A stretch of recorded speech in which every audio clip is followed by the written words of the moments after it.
space adventure. We are in the Air Mobility Museum here in Dover, Delaware. We're actually on the Dover Air Force Base. So they have a lot of cool planes here, and we're going to take a tour. We're going to go up to the control tower, see some planes, and then we'll walk around checking this place out. So should be pretty cool. I saw this on Google Maps on the way home. So let's check out some awesome World War II history here at Dover Air Force Base. All right, so this is the hangar where the visitor center is. This was constructed in 1944, and this served as the headquarters for the base unit for 44 to 46, and they did highly secret testing and development work was done here on air-launched rocket weapons during World War II. So you can kind of read that. I won't explain all that, but you can kind of slow that down and read that.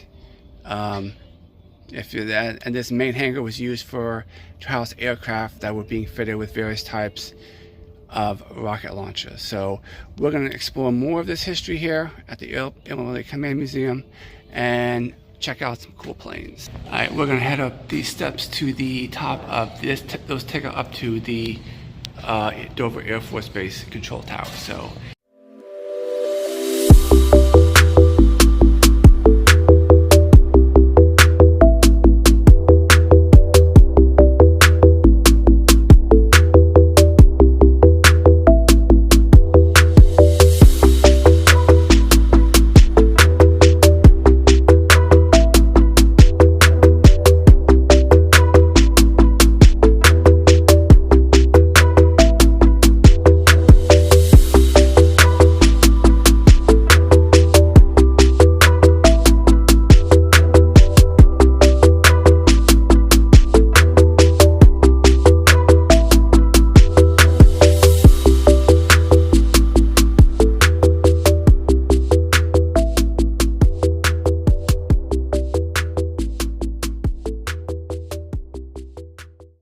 A little bit history of the tower we were just in.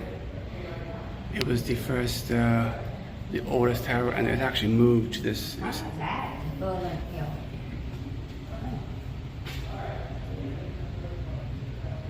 Actually moved here.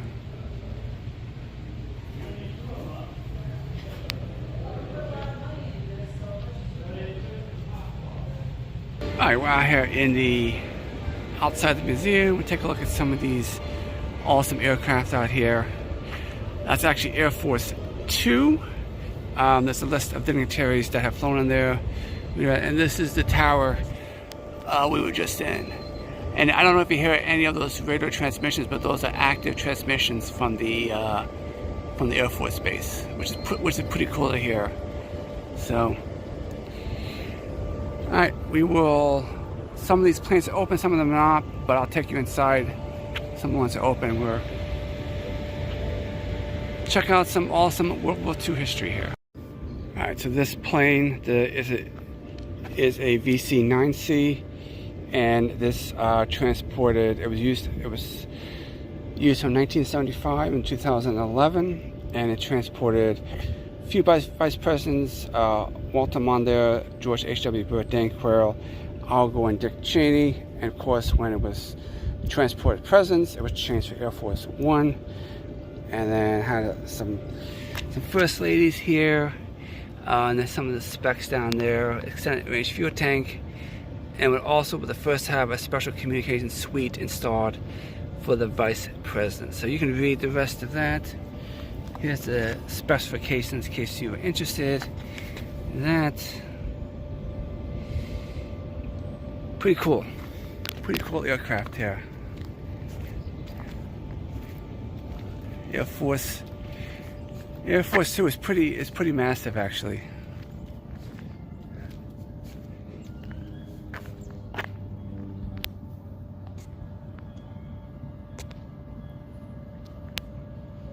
All right, this is the C-131D Samaritan, and this was basically developed to replace surplus World War II transports that was being used as a civilian airline in the early 1950s. Alright, so specs on that one. You can read that if you like. But that's a pretty cool little aircraft there.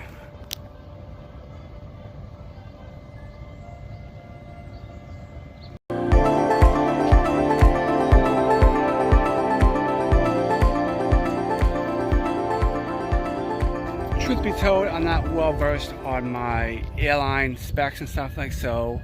I don't know what a lot of these do, but it's cool to see them in person. They're awesome. They're awesome planes and stuff like that. So I just like walking around and reading how they're used in history. But in terms of the specs and what they do, I'm not the person to ask for that. There are other videos out there that can tell you, get more in-depth look at what they are. Alright, so this one is the C-133B, and it had one major mission, and that was holding the first generation IBMs, the intercontinental ballistic missiles, and the largest of these was the Atlas missile. And this is the largest turboprop aircraft ever built for the U.S. Air Force. This broke the world's heavy lift record by 40,000 pounds when lifted 109,900 pounds to 10,000 feet in 1958. So you can read the rest of this. I'm not going to go through that, but pretty cool stuff here. Let me get you the wide range view of this one. Yeah, you can see how big that is. And this major mission was to haul the first ever IBMs. That's pretty neat. Pretty neat.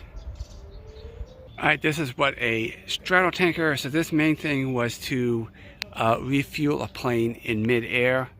There's one behind us that's open. I'll take you inside, but.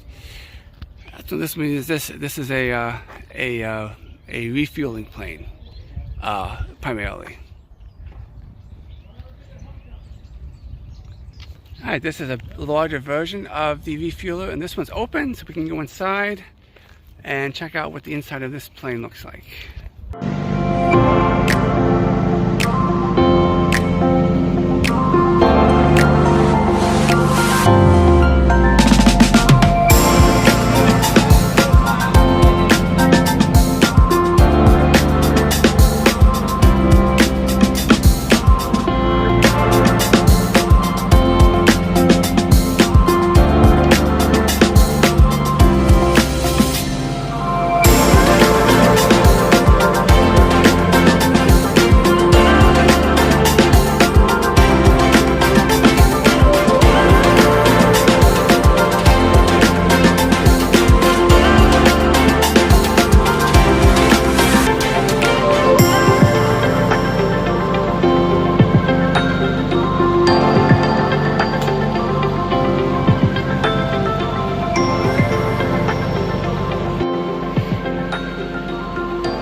The guy was telling me this was also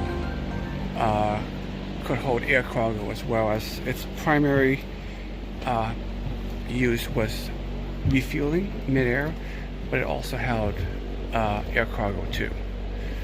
He said it could refuel up to six planes in one trip midair for people going overseas. It's fascinating. It's always fascinating how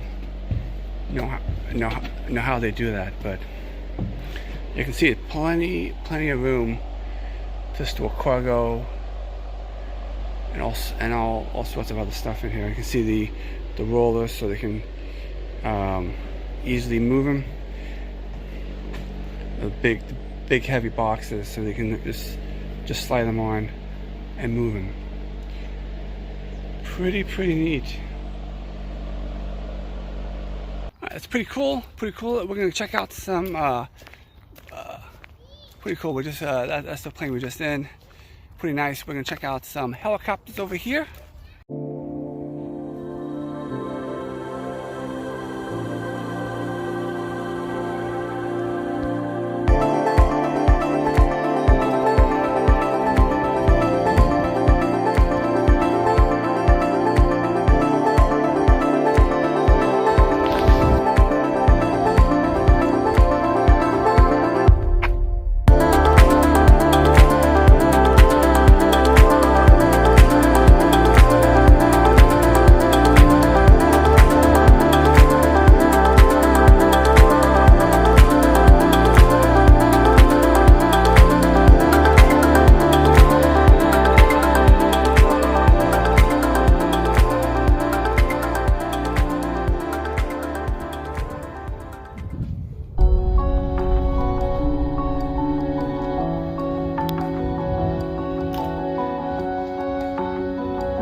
sit here. These are all the seats in here. And here's the water. I never see any of the movies that would drop down and they'd go right off the end of that. Pretty wild, pretty cool being in here actually. See how sit down here, see how comfortable that is.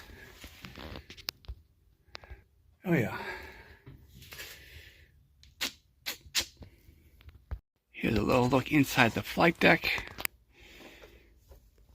That's pretty cool. You can see all the inner workings of the flight deck. See the captain, co-captain. And it's pretty wild. Pretty wild. This was actually used. All the little gadgets. Very complicated here. Of course, you have somebody sit back here, there, and then the pilot, and then pilot and co-pilot would be up there. Pretty awesome.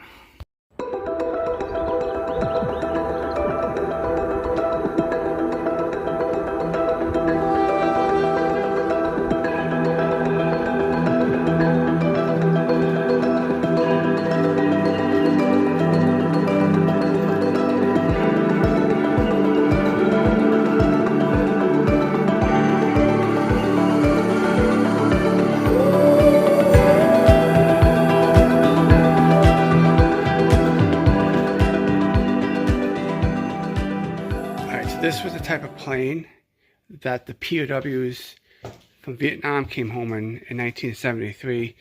Those of you from that time may recognize this plane, but it was really designed for carrying cargo and not people. I mean, you can't carry people, but there's definitely a lot of room here in the middle. Look down that way. A lot of room here in the middle for cargo, people, but yeah, this is Vietnam Air, and this is where the POWs. This is the C-141 Starlifter operations. All the different badges in there.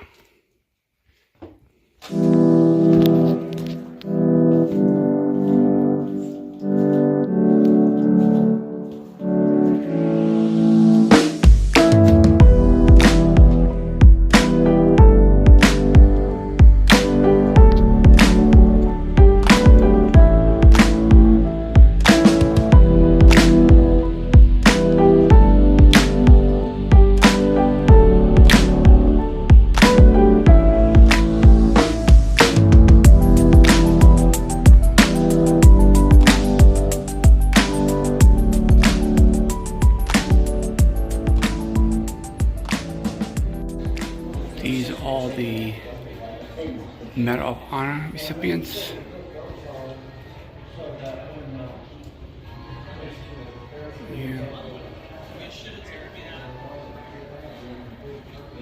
Yeah. Different presidents, different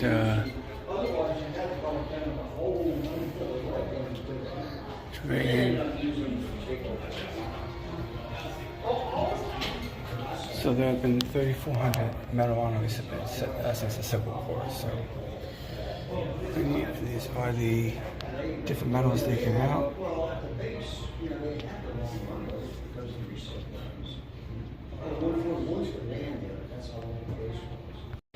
Here is the military challenge coins. So here's the story goes: the first challenge coins were carried by pilots during World War I. He was shot down on no man's land, and he used a coin with the insignia of his squadron to identify himself to French soldiers. So therefore, members of the squadron carried the coins at all times, and to ensure they did, a ritual challenge was issued. If anyone struck the coin on a hard surface, such as a bar, all those attendants had to respond in kind. And when not having the coin, had to buy a round of drinks. If everyone had the coin, the challenger bought the round. So you can read the rest of this. And here's the rules of engagement for the challenge coins. You can read that there. It's pretty neat. And here's all the different various coins points different brigades had. And now it's used just as a means of identifying itself that the part teams. Some of them are pretty cool. Pretty intricate. I like the rodeo one there. The automobile rodeo. Pretty neat.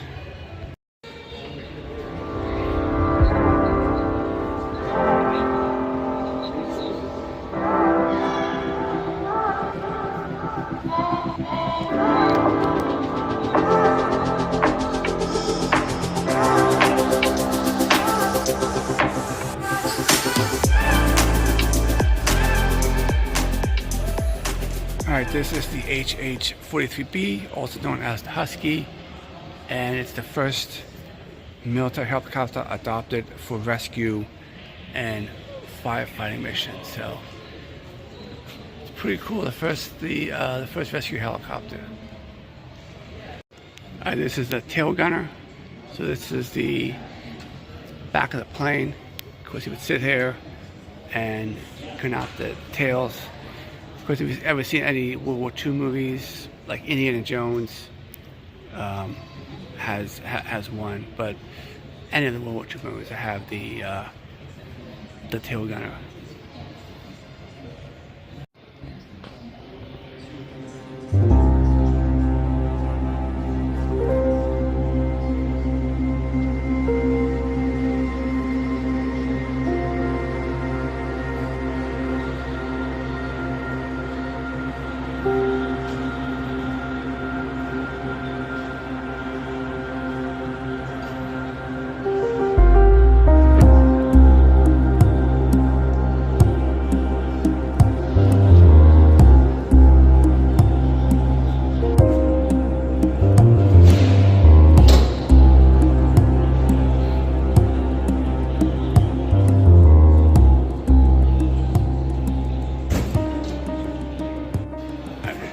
Inside the C-47, which was in Operation Neptune, otherwise known as D-Day.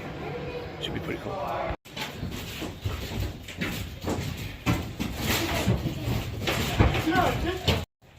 He hears the sounds of bullets zing by his ear. He's trying to spell zing. I don't know how he spelled it, but the bullet came in here, which has been patched, and it went right. Look where I'm at, right here. And there's the hole. So we have a documented diary telling us of a man standing here on the date in 1944, telling us about him right by his head. He hit us Donald Trump moment. Alright, cockpit of a C-47. So this was actually used in Operation Neptune. That is pretty cool, man. All that stuff, all the circuit boards. This is the escape hatch. Look how intricate that is. Wow. Wow. This is on a slope here. On a slope. Get right, careful. Alright, well that was awesome. Getting inside a C-47 and one that's actually used in the D-Day mission on June, well this is June 5th. What they did is they dropped the soldiers behind the German front so they wouldn't be able to send reinforcements to the beach. That was the main thing of the aircraft, and the guys jumped out of the aircraft behind the German front so the Germans couldn't send reinforcements to the beach. Fascinating history. That was awesome. So I think that's going to do it here from the Air Mobility and Control Museum.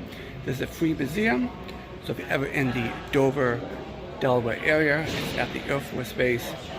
And then he was telling me the third Saturday of every month they have open cockpit, so you can come here and go into all the planes that we saw outside and go inside the cockpit and take a look at them. So that's pretty cool. I won't be here for that, but if that's something you like to do, you can come here. Well, we're checking out a lot of World War II history, a lot of airplane stuff if you're into that. So thanks for joining us here today, and from the Dover Air Force Base in Dover, Delaware, we'll see you in the next adventure.